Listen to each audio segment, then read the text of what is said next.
Millions upon millions of clams, tiny, hard-shelled filter feeders, are grown, harvested, collected, sorted, and shipped to restaurants, seafood markets, and processing plants across the nation. Their journey begins months, even years, earlier in hatcheries, tidal flats, underwater farms, and wild ocean embeds where specialized boats and crews work non-stop. Today, we're stepping inside the supergiant clam harvest, where America collects, farms, filters, washes, and processes millions of clams every single year in a mind-blowing system that few people ever get to see. But before we dive into the sand and salt water, don't forget to like, subscribe, and turn on the bell, because this is one giant harvest hidden beneath the waves.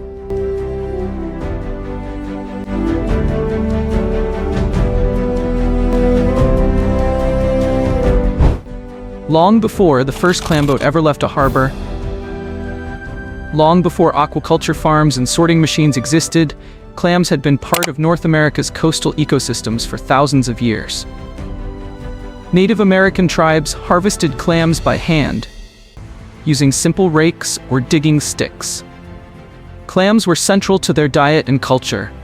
Dried clam strips were used as trade goods, and polished clam shells became wampum, a symbolic currency in the Northeast. When European settlers arrived, they quickly adopted clam harvesting. By the 1800s, clams, especially quahogs, were a working-class staple. Clam chowder became a signature American dish. Clam bakes became community traditions. And cities like Boston, New York, and Providence built booming seafood markets around shellfish. But the demand for clams grew so fast that wild beds couldn't keep up. By the early 1900s, overharvesting threatened natural populations. This sparked one of the biggest transformations in American seafood history, the birth of clam aquaculture.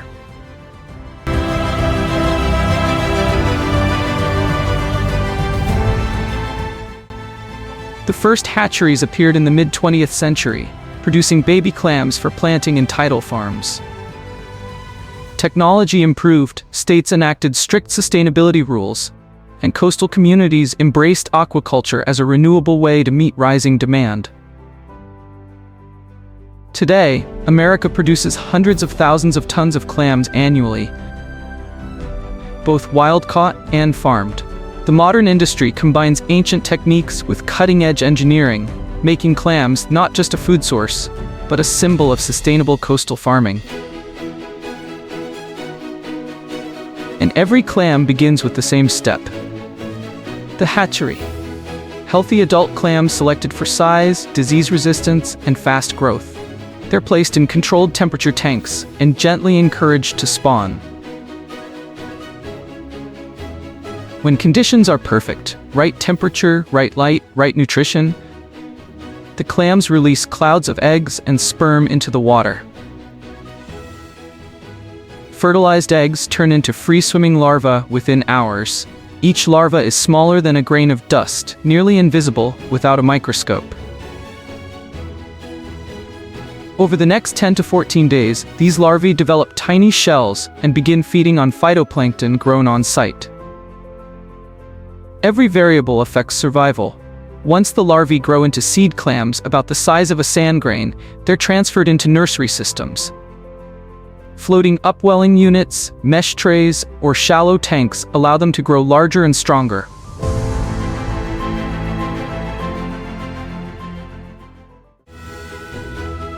At this stage, millions of seed clams can fit in a single bucket.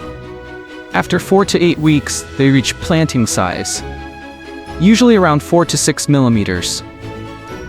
Now they're ready for the real world, the tidal farms and underwater beds where they'll grow into full-sized clams.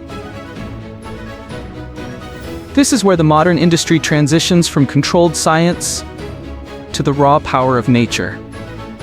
Once the seed clams leave the hatchery, they're transported to vast coastal farms. Huge stretches of tidal flats, sandy bays, and estuaries that act as natural incubators for millions of clams. Each method protects them from predators like crabs, fish, and birds, while allowing seawater to flow freely. A single acre can hold 500,000 clams. Farmers check the plots weekly. They remove algae, repair torn nets, replace bags, and measure growth. Unlike fish farming, clams need no feed. They filter microscopic algae naturally from the water, improving water quality as they grow. In the Pacific Northwest, Manila clams and geoducks grow in deep, cold waters. In the Atlantic, hard clams, quahogs, are farmed in shallow sandy beds from Virginia to Maine. Grow out takes 12 to 36 months, depending on species and temperature.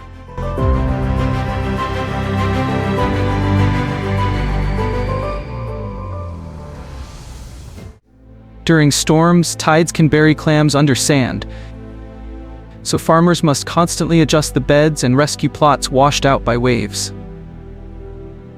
Now comes the most dramatic part of the industry, the harvest. On tidal farms, harvest is more hands-on. Workers walk across the exposed flats, lifting mesh bags or pulling up nets. The clams pour out like pebbles, rattling into buckets and baskets. Mechanical harvesters, small tracked vehicles with vibrating rakes, move across the sand, sifting and scooping clams into hoppers. A single crew of 6 to 8 workers can harvest 15,000 to 30,000 clams per day. The clams are loaded into totes and lifted onto boats or trucks at the water's edge. Farmed clams are usually cleaner and more uniform than wild ones, making them ideal for high-end restaurants and raw bars. But whether wild or farmed, the clams now head to their next destination, the processing plant. Processing plants are the final gateway before clams reach consumers. Here, thousands of pounds of clams move through a system designed for speed, sanitation, and precision. First, clams go through purging tanks, where they sit in clean seawater or UV-treated saltwater for 12 to 48 hours. This allows them to expel sand and impurities naturally. Next, they move into stainless steel washing drums, tumbling constantly while being sprayed with high-pressure water. This removes mud, debris, and algae. Clams are then graded by size. Conveyor belts vibrate, separating little necks from cherry stones from chowder clams. This tracking system is required by US law to ensure food safety. From here, they head to cold storage, trucks, and distribution centers. Within 24 to 72 hours, the clams that were harvested from tidal flats can appear in supermarkets thousands of miles away.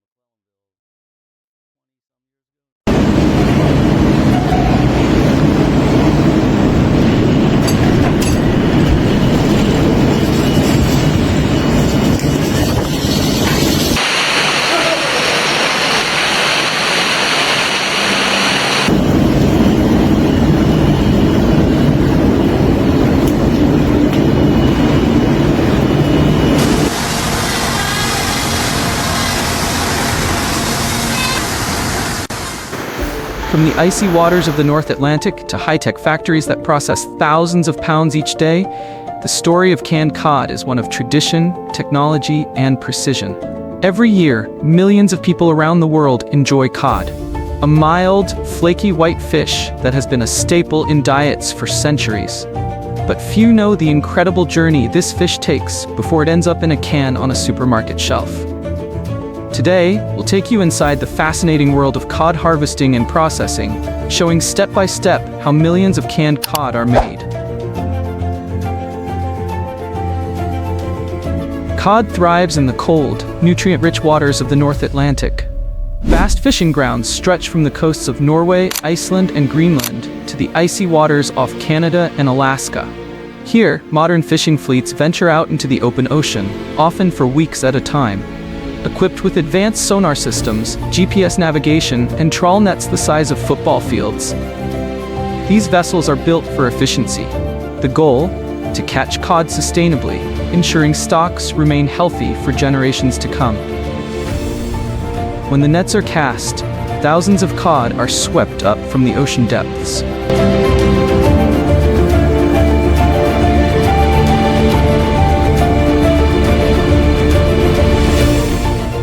But the process doesn't end there. Sustainability regulations require crews to sort and monitor the catch carefully.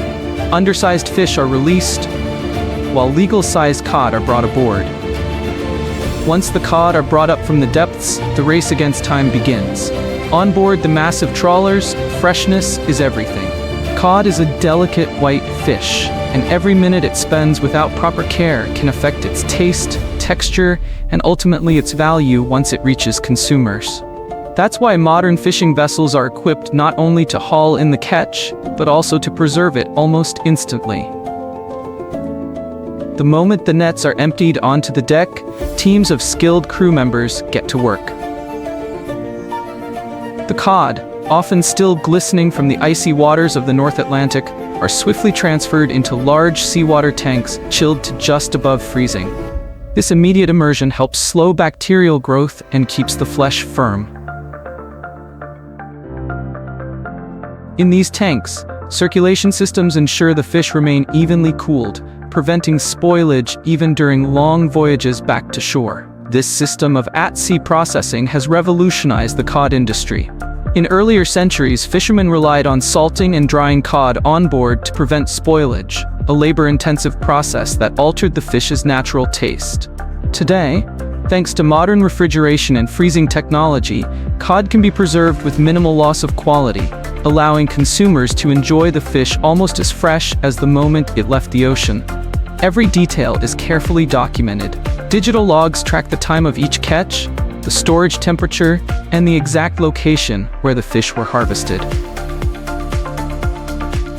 These records not only ensure food safety, but also help maintain sustainability quotas, verifying that fishing crews remain within legal limits set by international agencies. By the time the ship returns to port, the cod are already prepped for the next stage of their journey. Whether kept whole, gutted, or frozen into large blocks, the fish arrive at the processing plant in pristine condition. For the workers on board, it's a point of pride.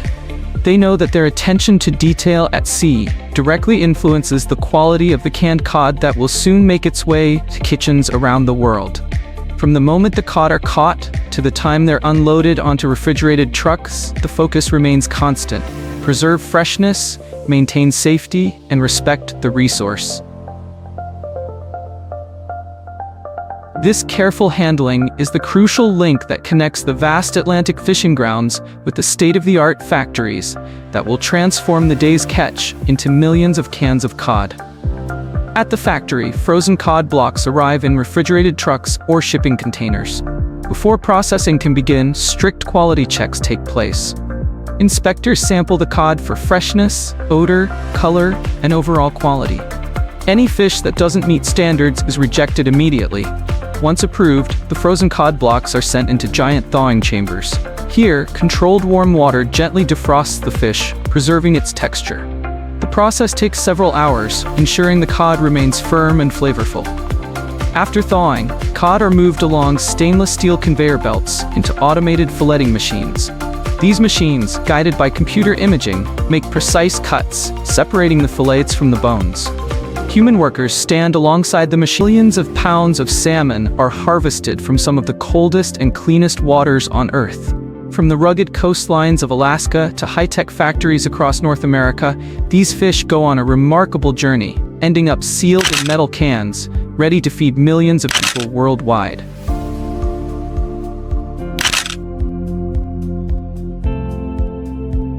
Canned salmon is a household staple, affordable, nutritious, and shelf-stable.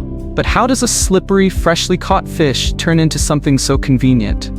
Today, we're going deep inside the world of canned salmon production, step by step, from sea to shelf. Salmon destined for canning are typically harvested in massive quantities during their seasonal runs, especially along the coasts of Alaska, British Columbia, and parts of the Pacific Northwest. The most common species used for canning are pink salmon and sockeye salmon. Pink salmon is prized for its mild flavor and soft texture, ideal for large-scale canning, while sockeye offers a richer color and taste. The fishing season is short and intense. During peak weeks in summer, a single boat might haul in tens of thousands of pounds of fish in a single day. While wild salmon is still highly prized, today a significant portion of the world's canned salmon comes from salmon farms, a system known as aquaculture. In places like Chile, Canada, Norway, and Alaska, thousands of salmon are raised from eggs to adulthood in carefully managed ocean pens or land-based tanks. The process begins in hatcheries, where fertilized eggs hatch into small fry. These young salmon are nurtured in freshwater tanks until they're strong enough to be moved to the ocean. In ocean pens, they spend up to 2 years growing to harvest size. Farmers monitor water quality, oxygen levels, and feeding routines daily. Their diets are formulated to mimic wild nutrition, with sustainable fish meal and plant-based ingredients. These farms allow for consistent, year-round supply and reduce pressure on wild salmon populations, though they also raise debates around sustainability, disease control, and marine impact. When harvest time comes, the fish are collected, quickly stunned for humane handling, and chilled, ready for transport to the processing facility, just like their wild cousins. Once the boats dock, the salmon are quickly transferred into chilled containers or iced bins to keep them cool and fresh. The journey to the processing plant begins, usually within a few hours of the catch.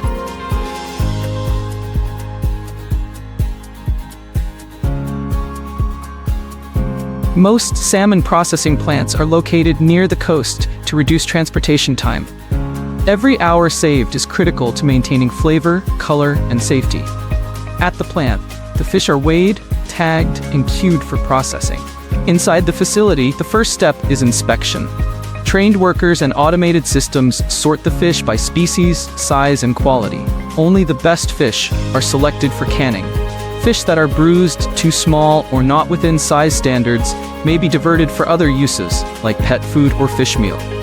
Next, the salmon are cleaned to remove surface contaminants. A series of high-pressure water jets and soft brushes remove dirt, scales, and blood residue. This step must be done quickly and hygienically, because the clock is ticking. Next comes butchering. Salmon are automatically fed into specialized machines that decapitate, eviscerate, and trim each fish in seconds. This step removes all inedible parts, leaving behind only the body cavity, rich in meat and natural oils. In some plants, certain batches are hand-trimmed for export-grade quality. Some canneries leave the bones and skin intact, especially in pink salmon, since the bones soften during cooking and provide valuable calcium. Once cleaned, the fish are ready for the cooking stage. Before the salmon can be canned, it goes through a critical step: pre-cooking.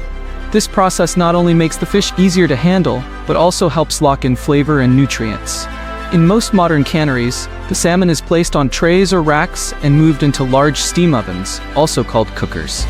Depending on the species, cut, and plant protocols, the salmon is cooked at temperatures between 180 degrees Fahrenheit and 212 degrees Fahrenheit. 82 degrees Celsius to 100 degrees for up to 1.5 hours. This initial cooking phase softens the bones, especially for pink salmon, so they become edible and rich in bioavailable calcium once canned. Unlike many meats, salmon is often canned with its skin and bones intact, which not only preserves texture and flavor, but also increases nutritional value, especially protein, omega-3 fatty acids, and minerals. After cooking, the racks are removed and cooled slightly to make the fish easier to handle. Depending on the product type, workers may remove skin and bones for premium boneless varieties, or simply break the fish into chunks for traditional canned styles. Now comes the heart of the operation: filling the cans. Cans are first washed and sterilized before reaching the filling line. Then, precisely weighed portions of salmon, either chunks or minced, are placed into each can. Most plants use automated portioning systems, but some premium or specialty lines are hand-packed to maintain integrity and visual appeal. Next, a small amount of salt or seasoning may be added, depending on the recipe. But most canned salmon is packed in its own natural juices, without added liquid. This method allows the salmon to cook further and release its own oils during the final sterilization phase, enhancing flavor and extending shelf life. Once filled, the cans are sealed with airtight lids using a high-pressure double-seam sealer, ensuring no air or bacteria can enter. But the journey isn't over yet. These cans now need to be sterilized, not just cooked, to ensure they're safe and shelf-stable. Once the cans are filled and sealed, it's time for the most important safety step in the entire process: thermal sterilization, also known as retorting. Canned salmon must be shelf-stable for years. That means it needs to be completely free from bacteria, yeast, and pathogens like Clostridium botulinum, which can't survive high heat and pressure. The sealed cans are loaded into large retort chambers, giant pressure cookers that resemble submarine doors. Inside, they are exposed to temperatures as high as 250 degrees Fahrenheit, 100 degrees, under 15 psi, pounds per square inch of pressure. This process lasts between 60 and 90 minutes, depending on the size of the can and the contents inside. The intense heat penetrates the entire can, cooking the salmon further, while also killing any remaining microorganisms. Operators monitor the process using automated control systems to ensure perfect sterilization without overcooking, which could dry out the fish or break down its texture. This balance between safety and flavor is what makes canning such a science and such an art. After the cycle is complete, the cans are gradually cooled using water sprays or immersion tanks to bring their temperature down safely. Once cooled and dry, the cans are ready to be labeled. Each can receives a wrapper indicating the species, pink or sockeye, net weight, nutrition facts, and expiration date. Some labels also note whether the salmon was wild-caught or farm-raised, giving consumers insight into origin and sustainability. Next, the cans are packed into trays, shrink-wrapped, or boxed into pallets, ready for shipping to supermarkets, restaurants, and pantries across the world. From small-town grocery stores to global food chains, these humble cans carry both nutrition and tradition. Behind every can of salmon is a journey that begins in icy oceans or carefully managed fish farms and ends in your kitchen, packed with flavor, nutrients, and decades of food science. It's a story of precision and preservation, of ocean harvests and engineering excellence, all sealed in a simple metal can. And while it might seem ordinary, canned salmon is one of the most dependable sources of protein on Earth, feeding families, fueling emergencies, and connecting people to a global food chain they often never see. So next time you open a can, remember the journey behind it.